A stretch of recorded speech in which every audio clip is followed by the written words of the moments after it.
بسم اللہ الرحمن الرحیم۔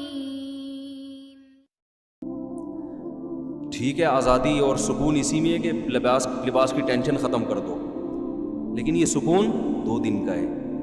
حقیقت میں آپ اس سے کیا ہو جاؤ گے؟ بے سکون۔ کچھ ٹینشنیں ایسی ہیں جو وقتی ٹینشن ہے لیکن ہمیں بڑی ٹینشن سے بچاتی ہے۔ لباس انسان کی نیچر ہے، فطرت ہے۔ لباس میں جو سکون ملتا ہے وہ بے لباسی میں نہیں ملتا، یہ نیچر ہے۔ بتاؤ، نہانا ٹینشن ہے یا نہائے بغیر زندگی گزارنا؟ وقتی ٹینشن تو نہانے میں ہے یا نہیں ہے؟ آپ کو غسل خانے میں جانا پڑتا ہے، شاور کھولنا پڑتا ہے، نہانا پڑتا ہے، صابن وابن شیمپو استعمال کرنا، پھر سردی ہے تو گرم پانی، پھر تولیے سے آپ نے پوچھا، پھر آپ گھر سے پوچھنے کے بعد نکلے، یہ ساری ٹینشن ہے نا۔ آزادی تو اس میں یار، اس ٹینشن سے اپنے آپ کو بچاؤ یار، چھوڑو یار نہانا وہانا، گندے میلے کچیلے رہو۔ لیکن میلا کچیلا رہنا چونکہ بد تہذیبی ہے، لہذا اس میں وقتی طور پر تو آپ کو فائدہ ہوگا کہ آپ نہانے کی ٹینشن سے بچ رہے ہیں، لیکن اس چھوٹی سی ٹینشن سے بچنے کے بعد آپ بڑی ٹینشن میں آ جاؤ، سکون نہیں ملے گا۔ آپ نہا دھو کے جب تیار ہوتے ہیں، صاف ستھرے لباس پہنتے ہیں، ایسا سکون انسان کو ملتا ہے نا، ایک عجیب سی فیلنگ ہوتی ہے، اس کی فیلنگ ساری چینج ہو جاتی ہیں اس کی۔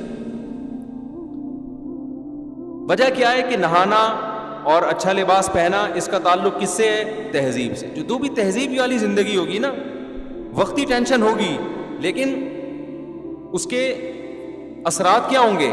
سکون والے ہوں گے۔ تو اسی طرح یاد رکھو، یہ جو گرل فرینڈ کا سیٹ اپ ہے نا، ادھر فلانی لڑکی کو پٹا لیا، اس سے دوستی کر لی، اس سے زنا کیا، اس لڑکی نے بھی آپ سے زنا کیا، اور پھر بعد میں میوچل انڈرسٹینڈنگ سے شادی بھی کر لی، یہ بھی ہو رہا ہے بعض دفعہ 10 سال کر۔ نا نا نا نا، دماغ سے نکال دو کہ آپ کو وہ سکون ملے گا جو ایک ایسے آدمی کو بیوی جب بناتا ہے جس نے عورت سے اپنے آپ کو بچا کے رکھا۔ اس کی زندگی میں پہلی عورت وہ آتی ہے جو اس کی بیوی بن کے آئے۔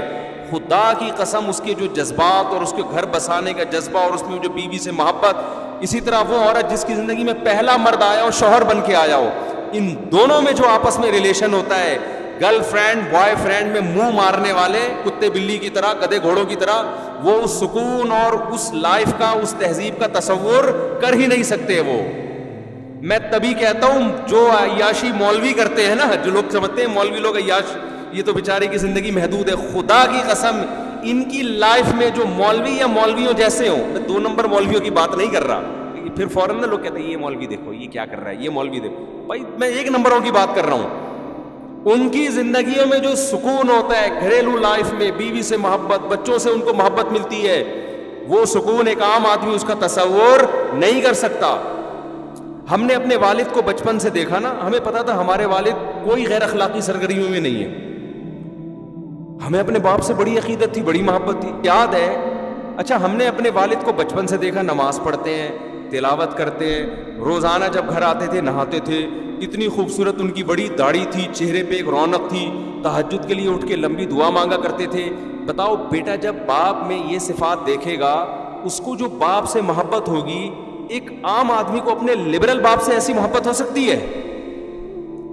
بتاؤ میرے بھائی، کوئی عقیدت ہو جائے گی نا، بزرگی کا تصور آئے گا۔ روزانہ ڈیلی تلاوت کرتے تھے وہ بیٹھ، روزانہ نہانے کا معمول، صاف ستھرے رہنے کا معمول، ڈیلی تلاوت، اونچی آواز سے تلاوت کرتے تھے، گھر میں ایک آواز گونجتی تھی ان کی، صفائی کا ایسا خیال ہر وقت۔ میرے والد صاحب کے جو دانت ہیں نا، ایسے سفید چمکتے تھے، ہمیں تو ان کے انتقال کے بعد نا ان کی وہ ساری چیزیں یاد آتی تھی۔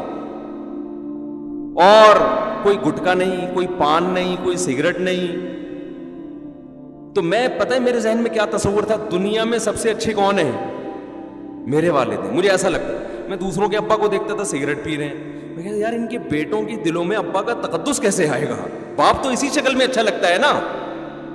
ارے دوست تو ٹھرکی ہونا اچھا لگتا ہے، وہ ادھر لڑکیوں کو چھیڑ رہا ہے، ادھر چھیڑ رہا ہے، یار یہ فرینڈ ہے، بڑا آزاد قسم کا فرینڈ، اس کو تو لوگ کہتے ہیں بڑا کیا ہے، صوفی دوست کسی کو اچھا نہیں لگتا۔ لیکن باپ کیسا اچھا لگتا ہے؟ باپ تو نیک ہی اچھا لگتا ہے نا۔ تو ہم دیکھتے تھے ایسی نماز کی پابندی کرتے ہیں، ایسی تلاوت کی پابندی، کوئی غیر اخلاقی سرگرمیوں میں نہیں، کبھی کوئی گھنٹی کی شکایت آئی ہو محلے سے، کیا